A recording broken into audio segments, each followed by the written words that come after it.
Hey guys, I am Nikisha from Canada Immigration TV. In this video I'm going to talk about why does the Provincial Nominee Program exist? If you're interested in learning more about this topic, please watch this video all the way to the end. For the most recent immigration news and updates, please like and share to this video. Don't forget to subscribe to my YouTube channel by hitting the subscribe button icon of the notification bell. For the first time since Express Entry was introduced in 2015, the Provincial Nominee Program, PNP, has accepted over 40,000 new immigrants into Canada this year, which is more than the programs controlled by Express Entry.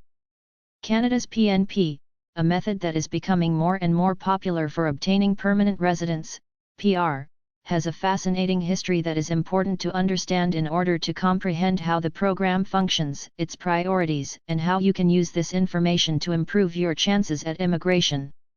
Immigration in the 90s. The PNP's purpose is to disperse the advantages of immigration across Canada and, consequently, to assist the provinces in meeting their economic demands. The majority, 88%, of Canadian immigration in the middle of the 1990s was concentrated in Ontario, Quebec, and British Columbia, the three provinces with the highest populations to this day. Because of this, the Prairie, Alberta, Saskatchewan, and Manitoba, and Atlantic, Nova Scotia, New Brunswick, Prince Edward Island, Newfoundland, and Labrador, provinces discovered that a much smaller portion, the remaining 12% of immigrants, were dispersed among these 8 provinces, as well as the Yukon and Northwest Territories. As the provincial governments searched for a means to make immigration to their provinces more alluring for foreign workers, this would pose a severe dilemma for the social and economic goals of these provinces and lay the framework for the innovations that were to follow. The loss of the Winnipeg Jets. The Winnipeg Jets, a hockey team from Manitoba, were forced to leave the province in 1996 owing to financial difficulties. They changed their name to the Phoenix Coyotes and left Manitobans in mourning. A group of 10 businessmen from Manitoba united to form the Business Council of Manitoba as a result of the demise of a cherished sports franchise, BCM.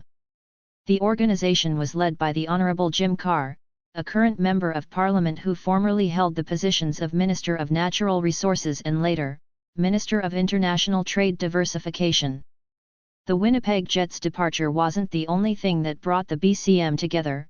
They also believed that with more residents, Manitoba would be far better able to expand its economy and keep young people who would otherwise relocate to other provinces. They held that this was the fundamental problem that was causing the province's economy to collapse, and it was the reason the Jets left. Instituting the PNP. Beginning with the Manitoba Provincial Nominee Program, Manitoba would prove to be a pioneer in creating and administering the PNP, MPNP. With the help of the BCM, the provincial government would sign the Canada-Manitoba Immigration Act in 1996, the first bilateral framework of its kind. Setting the stage to implement a new immigration policy that could aid Manitoba, developments happened quickly thereafter. 1997 saw Manitoba launch a pilot program to encourage immigration to rural areas of the province. In 1998 Manitoba signs the Manitoba Provincial Nominee Program Annex, implementing the first ever PNP in Canada's history. In 1999 the first 418 nominees arrive in Manitoba. Between 2004-2006 the MPNP expands to 6 new skilled worker streams, increasing flexibility and expanding availability to 10,000 applicants. In 2008 Manitoba signed the Worker Recruitment and Protection Act, the first legislation of its kind in Canada to protect foreign workers. In 2010 Manitoba Start, a settlement service for temporary workers and residents opens, and in 2011 the Winnipeg Jets returned to their home province. In the years that followed, other provinces would follow Manitoba's lead and adopt their own PNPs. As a result, presently every province, apart from Quebec and the territory of Nunavut, has its own program, bringing the total number of PNPs to over 80. Wider adoption.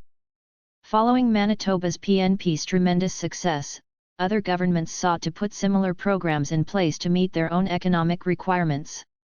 Despite the fact that Quebec had already essentially established its own PNP through its control of economic immigration, in accordance with the 1991 Canada-Quebec Accord, the federal government's reluctance to replicate its agreement with Quebec served as a catalyst for the introduction of PNPs in other provinces.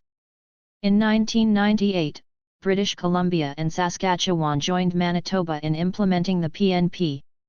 In 1999, both New Brunswick and Newfoundland and Labrador would follow suit with their PNPs. In 2001, Prince Edward Island and the Yukon Territory would start their own PNPs. In 2002, both Nova Scotia and Alberta instituted their PNPs. 2005 saw Ontario start its own PNP. Today the province has the most nominee programs out of any other Canadian province or territory, and finally, in 2009 the Northwest Territories joined the fold, putting their own PNPs into effect. Why does this matter to you? The PNP has experienced rapid expansion in recent years and will likely serve as one of the main channels for welcoming immigrants to Canada in 2022 and 2023.